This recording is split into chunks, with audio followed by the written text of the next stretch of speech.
আমেরিকার টেক্সাসে ঘটেছে অবিশ্বাস্য এক ঘটনা। বাড়ির পাশের বাগানে ছোট ভাই লোগানের সঙ্গে ট্র্যাম্পোলিনে খেলছিল লিয়া নামের এক কিশোরী। এক রোদেলা বিকেলে দুই ভাই বোনের হাসি আনন্দে মুখরিত ছিল আকাশ বাতাস, কিন্তু হঠাৎই আনন্দের বিকেলটা পরিণত হয় আতঙ্কে।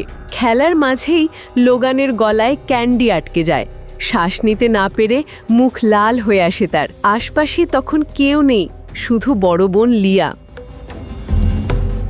মুহূর্তের মধ্যে পরিস্থিতি বুঝে লিয়া প্রথমে ভাইয়ের পিঠে চাপ দিতে থাকে, কিন্তু তাতেও কাজ হয় না। তখন তার মনে পড়ে বেবি সিটিং ক্লাসে শেখা নিয়ম, যখন কারো গলায় কিছু আটকে যায় তখন অবডোমিনাল থ্রাস্ট দিতে হয়। দ্বিধা না করে ভাইকে ধরে লিয়া পেটে চাপ দিতে শুরু করে। কয়েক সেকেন্ডের মধ্যেই ক্যান্ডিটি বেরিয়ে আসে আর লোগান স্বাভাবিকভাবে শ্বাস নিতে শুরু করে। এই বীরত্বপূর্ণ ঘটনার ভিডিও পরে স্থানীয় পুলিশ প্রকাশ করে এবং লিয়াকে ঘোষণা দেয় হিরো হিসেবে।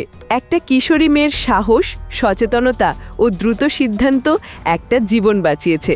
এই ঘটনায় প্রমাণ করে বয়স নয়, জ্ঞান ও উপস্থিত বুদ্ধি প্রকৃত শক্তি।